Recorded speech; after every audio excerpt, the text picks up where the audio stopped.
एक बार वहाँ 11 ही घर रह गए थे कश्मीरी पंडितों के, ओनली। ये भी एक समय रहा है। हाँ, उस वक़्त वो बादशाह जिसको कहते हैं वो वहाँ पर बरसरे इक़्तिदार वहाँ आए, राजा वहाँ वो किंग थे वहाँ के। तो उनके समय में कश्मीरी पंडितों को वापस वहाँ बसाया गया, बुलाया गया, क्योंकि उनके इस्लामिक रूल जब 14वीं सदी में आया उस वक़्त से पलायन शुरू हो गया। ठीक। तो 6 या 7 पलायन हुए हैं ऑलरेडी, 6-7 पलायन हुए हैं और हर बार लोग वापस गए, हर बार लोग वापस। पर उन कश्मीर की वजह से ही हमारी, मैं ये समझता हूँ कि एक आध वजह ये भी है कि हमारी पॉलिसी जो है वो बन नहीं पा रही है। Do you think separate homeland एक तरीका हल है? द प्रिंट में वो खबर छपी जिसमें ये कहा गया कि एक जमीन का टुकड़ा बहुत बड़ा जो है वो डोडा, किश्तवाड़, रामबन, अनंतनाग और कुलगाम के बीच में बहुत बड़ा ज़मीन का टुकड़ा आइडेंटिफाई किया गया है जहां पर कश्मीरी पंडितों के लिए मकानात और बाकी तमाम चीज़ें तामीर की जाएंगी और यहीं पर उनको बसाया जाएगा, जिस तरीके से अरब के बीचों बीच में इसराइल में सेटलमेंट्स बनी पहले और उसके बाद इसराइली। कश्मीरी पंडित समुदाय 1999 में आतंकवाद घाटी के दरवाजे पर दस्तक देता है और 1999 के बाद कश्मीरी पंडित समाज के लोगों ने घाटी से पलायन करना शुरू किया। पलायन के बाद जैसे जैसे आतंकवादी गतिविधियां कम हुई और ऐसा लगा कि आतंकवाद अब खत्म होने की ओर अग्रसर है, साथ में सरकार ने कहना शुरू कर दिया कि कश्मीरी पंडित समुदाय के लोगों ने जो पलायन किया है अब उन्हें घर वापस भेजने का समय आ गया है। कांग्रेस की सरकार ने कहा कि हम भेजेंगे, बीजेपी ने इसी को एजेंडा बनाया और पूरे देश भर में इस बात पर जन जागरण किया, लोगों के बीच में गए और इस बात की बात आज भी भारतीय जनता पार्टी के कई नेता करते हैं कि कश्मीरी पंडित समुदाय को आतंकवादियों और अलगाववादियों ने घाटी से धकेल कर बाहर निकाल दिया। लेकिन अब सवाल ये पैदा होता है कि भारतीय जनता पार्टी की पूर्ण बहुमत वाली सरकार को बने हुए अब लगभग 11 साल से ज्यादा का समय हो चुका है। 2 बार तो पूर्ण बहुमत वाली सरकार थी, इस बार अलायंस पार्टनर्स के साथ सरकार है, लेकिन कश्मीरी पंडित समाज के लोग आज कहां हैं? क्या कर रही है सरकार? कब वादा वफा होगा? कब कश्मीरी पंडित समाज के लोग अपने घर वापस जाएंगे? और बचा भी है कुछ जिसके लिए वापस जाएंगे? इसी पर मेरे साथ बात करने के लिए कश्मीरी पंडित सभा, लगभग 111 साल हो चुके हैं इस सभा को बने हुए, उसके प्रधान पंडित कृष्ण कुमार खोसा मेरे साथ। खोसा, बहुत बहुत शुक्रिया समय देने के लिए। धन्यवाद आपका बहुत बहुत। आपसे वादा ये हुआ था कि आपको घाटी वापस ले जाया जाएगा और जहां आप रहते थे, जिस जगह पर आपका घर था, गांव में था तो गांव में, बहुत अंदर किसी गांव में था तो वहां पर जिधर भी था वहां आपको वापस बसाया जाएगा। उसके बाद अब कहा गया कि नहीं, फ्लैट्स बनाए जाएंगे जहां पर आप वापस चले जाएंगे। फिर एक स्कीम आई, कहा गया कि आपके बच्चों को नौकरियां दी जाएंगी ताकि वो वापस जाएं और कश्मीरी समाज के साथ मिलें, ताकि एक फिजा कायम हो सके जिसमें फिर आप लोग भी वापस चले जाएं। इस समय कश्मीरी पंडित समाज कहां पर है? ये सारी स्कीमें जो अभी तक केंद्र सरकार ने जम्मू कश्मीर में लाई हैं, क्या इन स्कीमों का फायदा आपको उस तरीके से हो रहा है जिस मंशा के साथ ये स्कीमें बनाई गई थी? देखिए जुनैद साहब, हम अभी तक इंतज़ार कर रहे हैं। इंतज़ार की घड़ियां लंबी ज़रूर होती हैं, लेकिन हम लोग नाउम्मीद नहीं हैं। लगभग 37 साल होने को आए जब से ये डिस्प्लेसमेंट हुआ, वहाँ से निकल गए।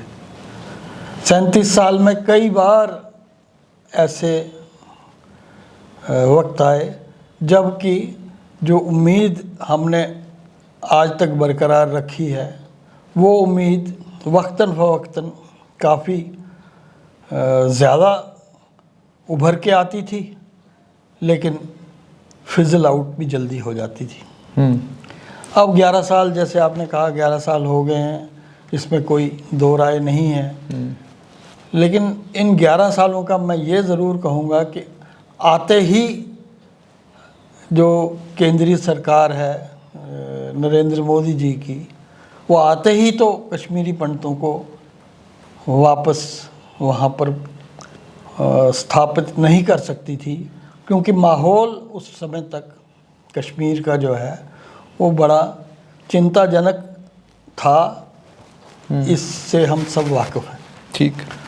अगर माहौल वैसा था तो हम ये बार बार ये अगर कहें कि 11 साल हो गए और ये वापस नहीं ले जा सके, तो वो थोड़ा इनके साथ भी ज़्यादती होगी। बहरहाल 5 साल निकल गए। आते आते ही जब इनकी पहली बार जब सरकार आई थी, तो जो राजनाथ सिंह जी हैं वो उस टाइम होम मिनिस्टर थे, और मुझे याद है कि 26 मई को इनकी सरकार बनी थी, और जून में ही ये बात निकल के सामने आई थी कि अपने राजनाथ सिंह जी जो होम मिनिस्टर थे, उनकी तरफ से ये पहल हुई थी कि हम कश्मीरी पंडित्स को वापस ले जाने के लिए एक पॉलिसी बनाएंगे और उनकी वापसी के बारे में हम संजीदगी से सोचेंगे। ठीक। लेकिन वो कुछ ही, मैं ये नहीं कहूँगा कुछ ही महीनों में, कुछ ही दिनों में वो सारी चीज़ फिजल आउट हो गई, क्योंकि उस समय भी लगभग 25-30 साल हो चुके थे विस्थापन को। तो इस 30 साल के विस्थापन में जितनी चेंजेस आई थी, उसके लिए एक पॉलिसी का बनना पहले ज़रूरी था। उसके बाद ही कोई स्टेप्स इस पर लिए जा सकते थे। ठीक। उन्होंने उस वक्त वो एडहॉक तरीके से कोशिश की, शुरू किया, लेकिन फिर रुक गए, और रुकते रुकते आज अब 11 साल हो गए। जिस पॉलिसी के लिए हम इंतज़ार करते रहे, वो पॉलिसी अभी तक नहीं बनी। मुझे एक चीज़ बताइए कि जैसे आपने कहा कि पॉलिसी नहीं बनी है, लेकिन अगर मुझे खोजा साहब याद है तो एक कानून था, जिस कानून में ये ताकत थी कि कश्मीरी पंडितों की जो प्रॉपर्टीज़ हैं, मकानात हैं, जिन पर जबरी कब्जे हुए हैं, उस कानून के तहत डिस्ट्रेस सेल जो हुई है, उस कानून में इख्तियार दिया गया था डिप्टी कमिश्नर को कि आप इस डिस्ट्रेस सेल को नल एंड वाइड डिक्लेयर कर सकते हैं और उस प्रॉपर्टी को वापस जो है कश्मीरी पंडित समाज के जिस व्यक्ति की भी वो प्रॉपर्टी, उसको रिस्टोर कर सकते हैं। उस सिलसिले मुझे बताइएगा कि इस वक्त क्या पोजीशन है, क्योंकि पिछले दिनों शिकायत कश्मीर से ये मौसूल हुई थी कि बहुत सारी जगहों पर जब डिप्टी कमिश्नर ने कार्रवाइयाँ करनी शुरू की, जो लोकल लोग वहाँ पर थे उन्होंने ज़बरदस्त तरीके से उसको रजिस्ट करना शुरू किया। और इतना ही नहीं, बल्कि जो आतंकी हमले कश्मीर में कई जगहों पर हुए, जिसमें अल्पसंख्यक समुदाय के लोगों को निशाना बनाया गया, बताया ये जा रहा था कि ये इसलिए हो रहा है कि कोई कश्मीरी पंडित समाज के लोग जो अपनी प्रॉपर्टीज़ जिन पर जबरी कब्जे हुए हैं उन्हें वापस लेना उन्होंने शुरू किया, केसेस फाइल करने शुरू किए हैं। तो इसी से भयभीत हुए हैं लोग, और उसके नतीजे में आतंकवादी ये सब कुछ कर रहे हैं। तो उसकी क्या स्थिति है? क्या ये सच है कि वाकई ऐसा कुछ हो रहा था वहाँ पर? और दूसरा ये कि उस पॉलिसी का फ़ायदा कश्मीरी पंडित समाज को हुआ?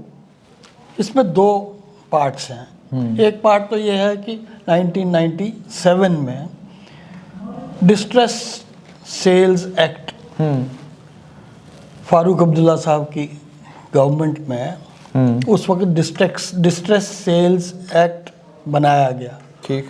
और उसमें यह किया गया कि जितनी भी डिस्ट्रेस के अंडर सेल्स हुई हैं, जो भी जबरन कब्जे हुए हैं, या जो भी सेल्स जिनको डिस्ट्रेस सेल्स कहा जाएगा, वो सेल्स जो है नल एंड वाइड रहेंगी, डिक्लेयर की जाएंगी। ये 1997 का कानून है। ठीक। उस पे उस वक़्त भी लोगों ने, उस टाइम मुझे अच्छी तरह से याद है कि पावर ऑफ अटॉर्नीज़ पे लोगों ने अपनी जो प्रॉपर्टीज़ थी उनकी सेल्स की, और बहुत सारी प्रॉपर्टीज़ जो है वो जबरन उन पे कब्ज़ा हुआ, क्योंकि जो आतंकवाद है वो उस वक़्त चरम सीमा पे था। ठीक। दूसरा, जब 370 हटाया गया, उसके बाद माननीय जो LG साहब हैं, उन्होंने वो एक पोर्टल बनाया जिस पे उन्होंने कहा कि जो भी डिस्ट्रेस सेल्स हुई हैं, या जो भी ऐसे किस्म के कब्ज़े जो लोग कहते हैं कि हमसे ज़बरदस्ती छीनी गई ये चीज़ें, उसको आप इस पे डालिए, पोर्टल पे डालिए, तो हम उसका जो है उसका रिवर्सल करवा देंगे। ठीक। लेकिन रिवर्सल जब करने की बारी आई तो आप भी जानते हैं कि उसका रिपरकशन जो है वो नाखुशगवार हुआ। वहाँ पे वादी में डिस्ट्रेस सेल के अगेंस्ट, वो हम उस टाइम समझते भी थे, डिस्ट्रेस सेल्स के अगेंस्ट वहाँ पर टारगेटेड किलिंग्स हुई, जिसकी वजह से जो लोग पोर्टल का इस्तेमाल करके डिस्ट्रेस सेल्स की अपनी जो डिटेल्स हैं उस पर डाल रहे थे, तो उन्होंने लोगों ने डालना बंद कर दिया। ठीक। जिन लोगों ने डाला था, जब उनको लगा कि ये टारगेट बन जाएंगे तो उन्होंने उसको डालना बंद कर दिया। उसका नतीजा ये हुआ कि मैं ये नहीं जानता कि वो गवर्नमेंट के पास फिगर्स होंगी कि क्या किसी भी डिस्ट्रेस सेल की जो उस पोर्टल पे डिटेलें डाली गई हैं उसका रिवर्सल हुआ या नहीं हुआ, हमें नहीं मालूम है। हो सकता है कोई 0.5% हुआ हो, तो मैं कह नहीं सकता, लेकिन मेजर कुछ नहीं हुआ। कुछ नहीं हुआ और हो भी नहीं सकता है। होगा कैसे? वो क्यों आपको लग रहा है? जब 30 साल से कोई डिस्ट्रेस सेल हो चुकी है और उस आदमी ने जिसने भी वो सेल वो खरीदा उस टाइम पे, आज उसको आप बेदखल करने जाएंगे तो ये लाजमी है कि वहाँ पे रेजिस्टेंस होगा, रिपरकशन होगी उसकी। इसलिए हमें जो भी करना है, अगर हमें अपनी जो कश्मीरी पंडित समुदाय है उसका रिहैबिलिटेशन, रिटर्न कश्मीर में with honour, dignity and full sense of security हमने अचीव करना है, तो हमें ये मिल बैठ के इसका कोई हल निकालना पड़ेगा। उसके लिए हमें पॉलिसी चाहिए। खोल साहब, 97 में डॉक्टर फारूक अब्दुल्ला के दौर में यह कानून आया, तो क्या इम्प्लीमेंटेशन 97 से नहीं हो सकती थी? कि आप 97 में ही अगर प्रॉपरली इस कानून को इम्प्लीमेंट करते तो फिर 2020 के बाद तो इसकी इम्प्लीमेंटेशन की जरूरत ही नहीं पड़ती, क्योंकि उस वक्त आप रोक सकते। तो क्योंकि ये मुझे लगता है सेल तो सारी 97 से लेकर 2010 के बीच में सारी की सारी ये प्रॉपर्टीज बिकी हैं। बिल्कुल। तो आपसे ये समझना चाहूंगा कि तब की हुकूमतों को आखिरकार किस चीज ने रोक रखा था कि उन्हें नहीं लग रहा था ये डिस्ट्रेस सेल है? क्योंकि मैं आपको बड़ा जिम्मेदारी से कहता हूँ कि वो विल नहीं थी गवर्नमेंट में या ऑनरेबल फारूक अब्दुल्ला साहब की गवर्नमेंट के पास या उनकी पार्टी में ये विल नहीं थी कि वो उस डिस्ट्रेस सेल्स एक्ट को इम्प्लीमेंट करें। बातों के लिए तो उन्होंने कह दिया, इसीलिए मैं आज भी कहता हूँ कि अब भी उन्होंने जब ये इलेक्शन हुआ उसके मैनिफेस्टो में उन्होंने कहा था कि हम रिटर्न रिहैबिलिटेशन कश्मीरी पंडित्स का चाहते हैं, ताकि वहाँ पर जो सिंक्रेटिक कल्चर है वैली का, जो वहाँ का कौमी रवादारी है, उसको बहाल कराया जाए। तो लेकिन उन्होंने कोई पॉलिसी बनाई तो नहीं, 1 साल निकल गया। कोई सिंक्रेटिक कल्चर की बात आपने की, मुझे बताइएगा, आप तो समाज में आज भी घूमते हैं, जिस बच्चे ने पिछले 30 साल में अपने इर्द गिर्द में अपने समुदाय के अलावा दूसरे किसी समुदाय के व्यक्ति को नहीं देखा है, आप ये भी समझते हैं, समाज को भी समझते हैं, समाज के बिहेवियर को भी समझते हैं, कितना आसान है कश्मीरी पंडित समाज के लोगों को वहाँ जाना और वहाँ जाकर दोबारा से बसना। Is it easy? आप तो समाज के बीच में घूमते भी होंगे, कैसा रिएक्शन है नौजवानों का, ख़ास तौर पर जिन्होंने 30 साल में तबाही, बर्बादी, क्रैकडाउन्स और हर तरह का चीज़ें वहाँ पर देखी हैं? What sort of image do they have in their heads about Kashmiri pandits जो कश्मीर छोड़कर गए हैं? Let me be very frank and I'll tell you, we cannot give up the idea of a return and getting rehabilitated back in the valley. That is impossible. That should not be done, because everybody knows that the Kashmiri Pandits are the original inhabitants of the valley. That's true. And no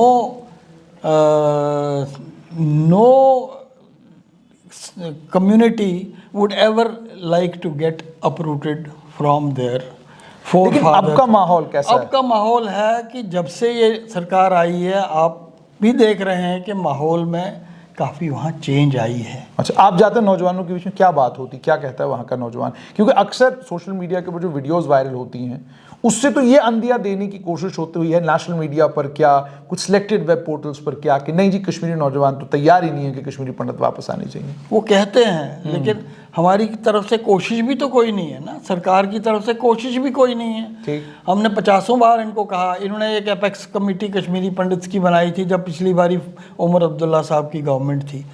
5-6 साल रहे, उसकी meetings होती थी। उसी दौरान में हमारा भी बहुत सारा इंटरेक्शन कश्मीर में होता रहा। उस वक्त भी हम इनसे कहते थे कोई इंटरेक्शन बिटवीन द कम्युनिटीज़ कराया जाए। 14 से आज 11 साल निकल गए। अगर कुछ किया होता तो आज तक, और आज भी मैं यही कहता हूँ आपको कि अगर आज शुरू करेंगे तो इसमें रिटर्न रिहैबिलिटेशन की बेस बनाने में, ग्राउंड बनाने में और एनवायरनमेंट बनाने में कुछ साल लग सकते हैं। ठीक। लेकिन अगर आप स्टार्ट ही नहीं करेंगे तो कैसे होगा? फिर तो होगा नहीं। और अगर हम ये कहें कि अब दूरियां इतनी हो गई हैं कि उसमें ब्रिज नहीं हो सकता, गैप, तो फिर तो इस बात का तो ये इशू ही ड्रॉप हो जाएगा। लेकिन कश्मीरी पंडित जो हैं वो इस इशू को ड्रॉप करने के लिए तैयार नहीं है। हमारा बहुत सारा एक सेक्शन ऐसा है वो मर रहा है कि हम किसी तरीके से कश्मीर में वापस जाके सेटल हों। मुझे खोज साहब ये बताइए कि क्या इससे पहले भी इतिहास में पलायन का कोई इतिहास है कि इतने लंबे अंतराल के लिए कश्मीरी पंडित कश्मीर से दूर रहे हों? ये जो पहले माइग्रेशनें हुई हैं उस समय का और आज का फ़र्क बहुत है जी। उस समय, जैसे अब आपने इस बात को कहा कि इस्लामिक रूल जब 14वीं सदी में आया उस वक़्त से पलायन शुरू हो गया। ठीक। तो 6 या 7 पलायन हुए हैं ऑलरेडी। 6-7 पलायन हुए हैं और हर बार लोग वापस गए। हर बार लोग वापस गए। एक बार वहाँ 11 ही घर रह गए थे कश्मीरी पंडितों के ओनली। ये भी एक समय रहा है। हाँ, उस वक़्त वो बादशाह जिसको कहते हैं वो वहाँ पर बरसरे इक़्तिदार वहाँ आए, राजा वहाँ वो किंग थे वहाँ के। तो उनके समय में कश्मीरी पंडितों को वापस वहाँ बसाया गया, बुलाया गया, क्योंकि उनके एक वैद थे। उस वैद के साथ उनका बहुत क्लोज लिंक था। तो उस समय उन वैद ने कहा कि भाई आपका मैंने उपचार किया है। तो राजा ने कहा कि आपको क्या इसका इनाम चाहिए? तो उसने कहा कि आप कश्मीरी पंडित्स को वापस लाइए। तो लोग उस टाइम वापस आए। ठीक। तो ये 6 पलायनों के बाद वापस आए। अब ये 7वां गिना जाता है ये वाला पलायन। ये भी मास पलायन था। लेकिन हम इसके बाद भी हम यही कहते हैं कि हमारा वहाँ पे वापसी के लिए एक रिटर्न एंड रिहैबिलिटेशन की ठोस एक पॉलिसी बननी चाहिए। क्योंकि अगर उस ज़माने में जा सके तो आज के ज़माने में हम क्यों नहीं जा सकते? खोज साहब, आपके बच्चे ऑलरेडी वहाँ पर मुलाजमतें कर रहे हैं क्योंकि सरकार ने एक स्कीम बनाई। कहा जी हम पहले इन बच्चों को मुलाजिम के तौर पर वहाँ भेजेंगे, ये जाएंगे, उस समाज के साथ सम्मिलित होंगे, उनके साथ मिलेंगे, इनके रिश्ते ठीक हो जाएंगे, उसके बाद फिर ये अपने घरों में बसना शुरू करेंगे। लेकिन वो तो हुआ नहीं। आप तो सालों से आप उन्हीं सरकारी क्वार्टरों में रह रहे हैं, छोटे छोटे क्वार्टरों में आपके बच्चे रह रहे हैं, और वहाँ पर भी आतंकियों का खतरा है, वहाँ पर भी फौज सिक्योरिटी के बंदोबस्त में आप रहते हैं। और उसके बाद जब टारगेटेड किलिंग हुई जिसमें कश्मीरी पंडित समाज के लोगों को एक लंबे समय के बाद दोबारा वहाँ निशाना बनाया गया, तो मुझे खोज साहब ये बताइएगा, इज इट रियलिस्टिक कि आज भी आप इस सच्चाई को कबूलने के लिए तैयार नहीं हैं कि भाई बहुत कोशिशें करने के बावजूद इस बार सारी स्कीमें जो भारत सरकार ने वहाँ पर लागू भी की, जो मकसद था वो पूरा नहीं हो रहा? स्कीम बनी कोई नहीं। ये जो क्या कहते हैं एम्प्लॉयमेंट स्कीम, ये खाली एम्प्लॉयमेंट स्कीम थी, 2008 में आई और आज 2025 हो गया। 17 साल में ओवर सो मेनी इयर्स ये थोड़े थोड़े लोग वहाँ पे नौकरियां करने के लिए गए। जो मकसद था स्कीम का पूरा हुआ? इस स्कीम का मकसद ही इतना था कि ये वहाँ पे जाके जॉब्स करेंगे। इस स्कीम का ये मकसद नहीं था कि रिहैबिलिटेशन होगी, नहीं था। और दूसरी बात जो आपने 2 बार अभी तक कह दिया, मैं उसी पे पहले आता हूँ कि जो हम ये कहते हैं कि अपने घरों में जाएंगे और वहाँ वापस जहाँ रहते थे वहाँ करेंगे, वो घर ही नहीं है। मैं आपको फुल सेंस ऑफ रिस्पॉन्सिबिलिटी से कहता हूँ। और ये सरकारी आंकड़े जो कई बार कहे गए हैं कि मोर देन 70% प्रॉपर्टीज़ कश्मीरी पंडितों की जो हैं वो हैंड्स एक्सचेंज कर चुकी हैं, चाहे वो जबरन 70%, चाहे जबरन, चाहे वॉलंटरी सेल्स, चाहे डिस्ट्रेस सेल्स, 70% के करीब। कहाँ जाएंगे आप?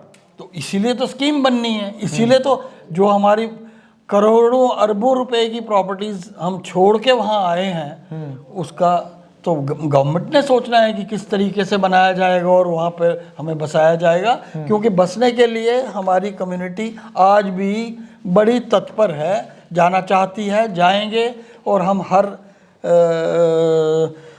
मुश्किल का सामना करके जाएंगे जब भी माहौल ठीक होगा। इस टाइम माहौल बहुत अच्छा बना है जब से ये वाली सरकार आई है, क्योंकि इन्होंने कम से कम दहशतगर्दी को तो बहुत ज़्यादा दबा के रखा हुआ है, लगाम लगा दी है। तो इसलिए हमारी उम्मीदें भी बढ़ गई हैं। लेकिन अब इतना ही है कि इनको पॉलिसी बनानी चाहिए थी। आपके साथ बातचीत होती? पॉलिसी तो आपके साथ बात करके होगी ना?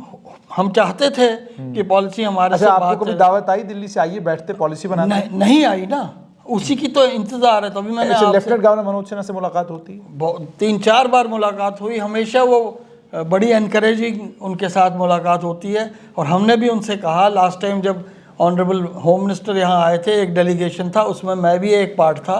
उस वक्त उनसे हमने कहा था एक पॉलिसी बना दीजिए रिटर्न रिहैबिलिटेशन की, उस पर हम अगर मिल बैठ के हमारे साथ, मैं आज भी ये कहता हूँ, मिल बैठ के हमारे साथ अगर ये पॉलिसी बनाते हैं तो वेल एंड गुड, नहीं बनाते हैं तो हम कहते हैं कि आप कोई पॉलिसी बनाइए, हम आपको उस पॉलिसी में सपोर्ट करेंगे। मुझे बताइए, पनून कश्मीर आप तैयार हैं? पनून कश्मीर के लिए, पनून कश्मीर की वजह से ही हमारी, मैं ये समझता हूँ कि एक आध वजह ये भी है कि हमारी पॉलिसी जो है वो बन नहीं पा रही है। Do you think separate homeland एक तरीका हल है इसका? क्योंकि पिछले दिनों मुझे याद है जब 5 अगस्त 2019 हुआ, उसके बाद एक खबर आई, द प्रिंट में वो खबर छपी, जिसमें ये कहा गया कि एक ज़मीन का टुकड़ा बहुत बड़ा जो है वो डोडा, किश्तवाड़, रामबन, अनंतनाग और कुलगाम के बीच में बहुत बड़ा ज़मीन का टुकड़ा आइडेंटिफाई किया गया है, जहां पर कश्मीरी पंडितों के लिए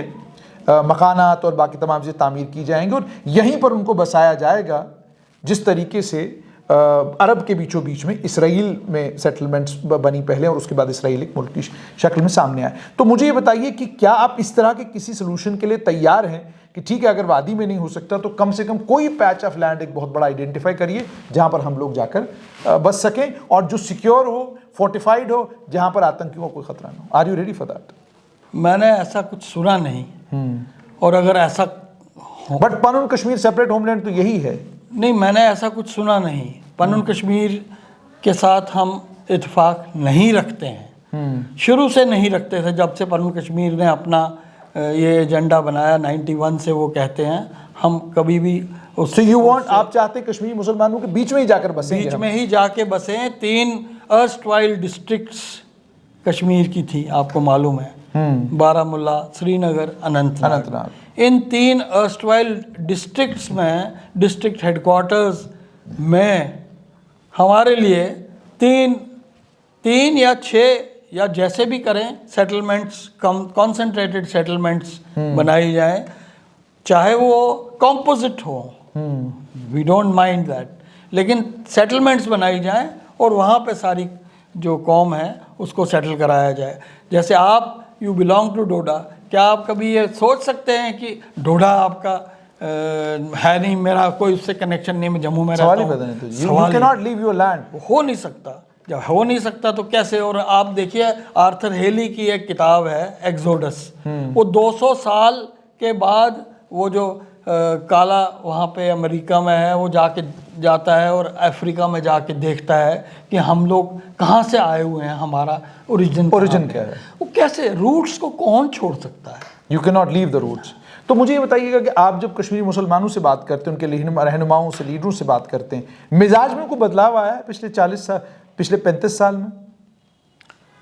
काफ़ी बदलाव लगता है, क्योंकि वो एक, जैसे आपने पहले ही कहा कि एक नई सिचुएशन के साथ वो अब एक्लेमेटाइज हो गए हैं कि भाई वहाँ तो खाली एक ही किस्म के लोग या एक ही कम्युनिटी रह रही है, लेकिन मेरा ये मानना है कि कंप्लीट पीस, मुकम्मल अमन कश्मीर में तब तक नहीं आ सकता जब तक कि एज ओल्ड कॉम्पोजिट कल्चर वहाँ दोबारा रिवाइव नहीं होगा।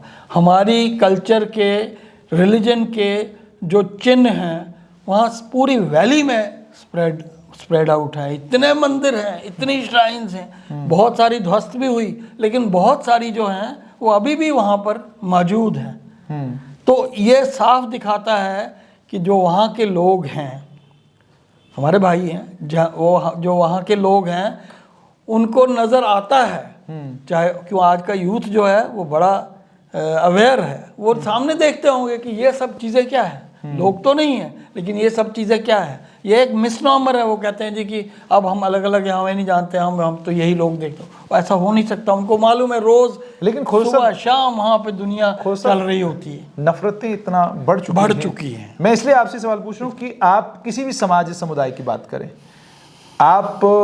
मैं एक इंटरव्यू कर रहा था, ये ताकि लोग भी जो देखने वाले, मैं एक इंटरव्यू कर रहा था। इंटरव्यू मुकम्मल करने के बाद मुझे 3 दिन लगे ये तय करने में कि ये इंटरव्यू हमें चलाना चाहिए या नहीं, क्योंकि इंटरव्यू थोड़ा मजहबी नवियत का था। मैंने कहा भाई चला दिया, ना जाने क्या मुसीबत बन जाएगी, कौन सा लफ्ज़ पकड़ लेंगे और उसी लफ्ज़ को खींचना शुरू कर देंगे, और कोई एक लंबी चौड़ी 20, 25, 30 मिनट की वीडियो होगी, उसमें से कोई 2 मिनट का क्लिप निकाल कर जो पूरी दुनिया को कहेंगे जनाब सच तो यही है।